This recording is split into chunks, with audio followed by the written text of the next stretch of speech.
we are gathered here today to make sure everyone eats.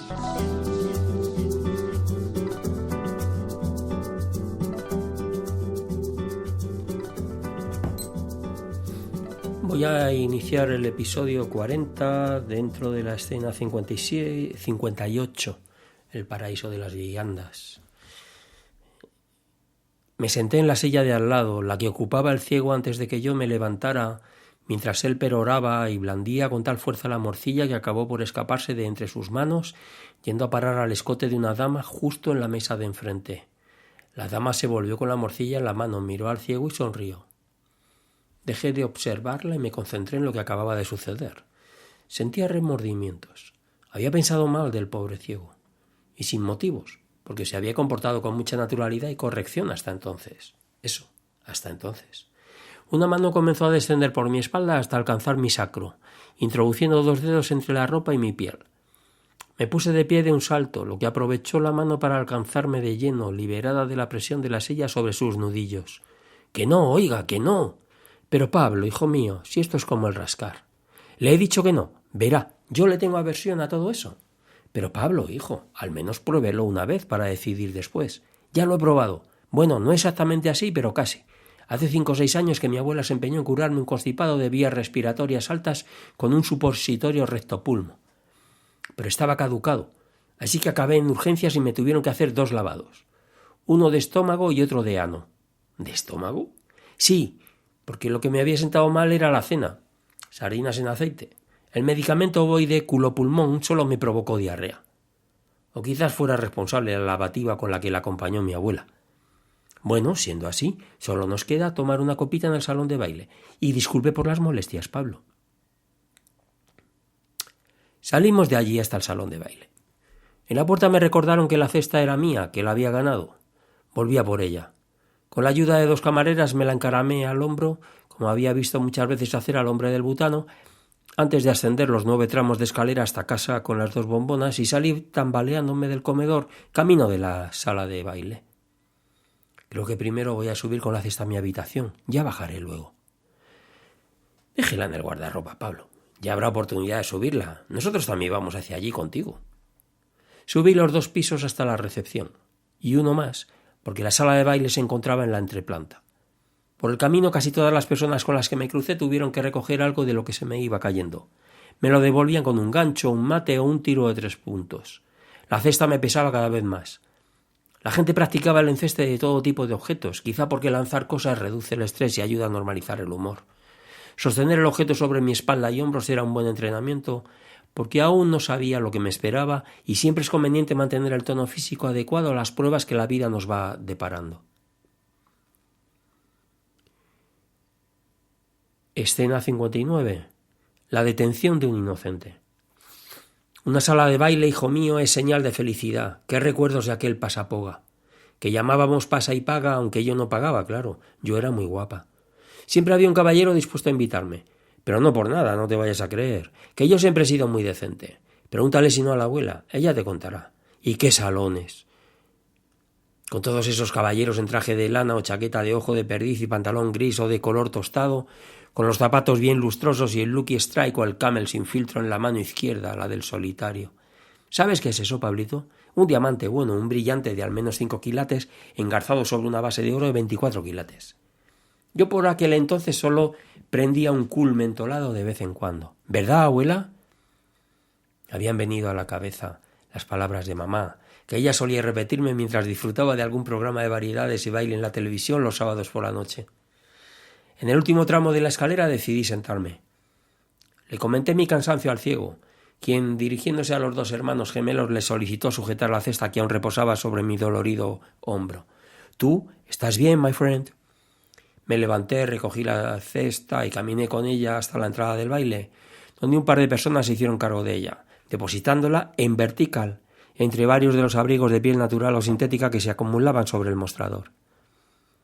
Como la cesta no estaba protegida por celofán alguno, muchos de los productos rodaron por el suelo, aprovechando la pequeña pendiente que formaba el acceso para minusválidos que habían construido.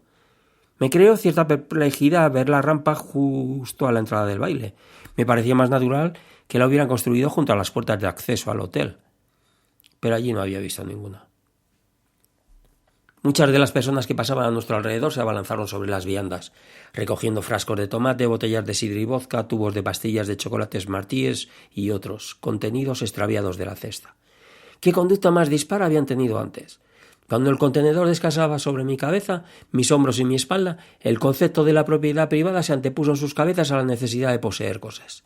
Ahora, en cambio, aun siendo conscientes de que no se trataba de un regalo ni de una donación ofrecida por alguno de los magnates del hotel, parecía que el suelo les liberaba de sus compromisos, de sus valores más profundos, que podían quedarse con lo que se les antojara porque no era de nadie, o al menos la persona propietaria no lo había declarado ni tampoco reclamado. Observé que alguien se guardaba una ristra de chorizos en el abrigo de piel. Otra persona se desabrochó el pantalón y se colocó una botella de ginebra inglesa a la altura de la cintura, sujeta por la correa del cinturón de seguridad que llevaba debajo de la ropa, uno de esos como monedero para viajantes y turistas temerosos o precavidos. Cuando volvió a abotonar su pantalón, reviví la escena en la que Mae West le preguntaba a Groucho Marx si éste se alegraba de verla. Miré hacia los gemelos. Uno de ellos tenía la misma mirada que la actriz en aquella escena. Dos señoras, que supuse de origen filipino por su extraordinaria belleza oriental, se peleaban por los tubos de caramelos de chocolate. Una de ellas sostenía el tubo pequeño con la mano izquierda, mientras con la derecha pugnaba para retirar el grande de la entrepierna con la que lo sujetaba la segunda señora, ante la mirada condescendiente de un caballero árabe. «Curiosa conducta», dijo el ciego. «Me recuerda a la etapa de mi vida durante la que me gané el sustento pidiendo limosna por las calles de las principales ciudades del mundo. Si alguien tropezaba con mi sombrero y desperdigaba las monedas alrededor de la acera, se podía afanar durante minutos, pidiéndome disculpas mientras rodilla en tierra recogía los céntimos para devolverlos al sombrero. Pero si alguna vez por aburrimiento lanzaba unas monedas a esas mismas calles, oculto desde una esquina, las mismas personas se liaban a mamporros para apoderarse de los céntimos. Lástima que solo podía escuchar las broncas, lo que hubiera dado por verlas. Está debido ser estupenda, ¿verdad, Pablo? Recogí los productos que habían quedado ocultos debajo del mostrador del guardarropa y algunos que se habían colado en los bolsillos de los abrigos colgados en las perchas y se los entregué al personal de la entrada. Los pusieron nuevamente sobre la cesta y alzaron esta hasta la aleja para los sombreros que había justo encima del perchero. Nos dieron unas entradas y unos tickets y nos dirigimos al baile que se ocultaba tras las cortinas rojas. Creo que el Pasapoga también disponía de una. Mamá lo mencionó en ocasiones. El ciego y los hermanos se dispusieron a consumir algo en la barra mientras yo daba una vuelta alrededor de la sala de baile. El local estaba dividido en varios espacios. Al mirar hacia el techo observé varias estancias justo encima de donde nos encontrábamos. En cada una de ellas el ambiente cambiaba. Eso es lo que me pareció, porque las personas que contemplaban desde los miradores la pista en la que me encontraba movían la copa de la mano con distinta cadencia. En la planta primera la música debía ser atronadora, porque los vasos se agitaban con fuerza y había más espacio entre las personas que en las plantas superiores. Sería para evitar salpicarse las unas a las otras. En la última, la mayoría de las personas permanecían abrazadas, en pareja, moviéndose con lentitud, al ritmo de un bolero, quizás compartiendo el vaso con la mano del otro. Decidí subir a conocer cada una de las plantas, pero entonces alguien me aferró del brazo. «Tú, bazofia europea, detenido, tú no paga habitación, tú pierde mano derecha». Un hombre negro vestido con indumentaria de baloncesto, gafas de sol y auricular del servicio secreto me sujetaba, mientras otro, blanco, mucho más bajo y con indumentaria similar, me espetaba estas palabras. «Tú, acompáñanos ahora». Salí de la sala de baile sin que mis acompañantes se apercibieran.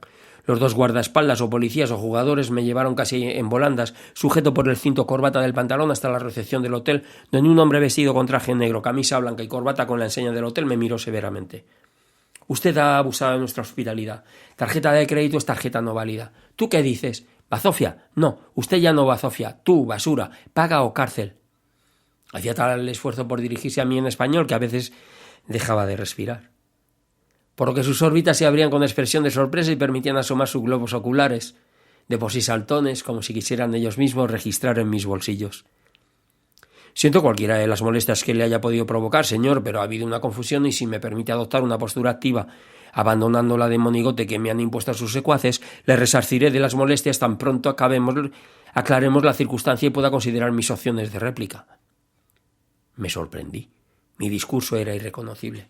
Tanto viajar me estaba cambiando, transformándome en un hombre adulto, educado y convincente, dotándome de un aplomo que me venía grande, del que me sentía ajeno.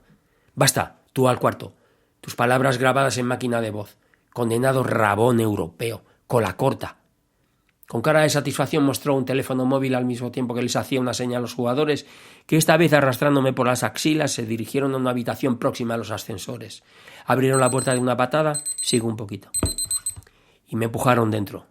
Me bajaron los pantalones y me ataron las dos piernas por encima de ellos a la altura de la tibia, con uno de esos precintos de plástico amarillo que se utilizan para cerrar sacas de transporte. Me hicieron cruzar las manos a la altura de la nuca y me las esposaron con otro de esos. Salieron del cuarto y cerraron la puerta con llave. Al momento volvió a abrirse. Asomó el que era blanco de piel y sacándome la lengua apagó la luz cerrando de nuevo.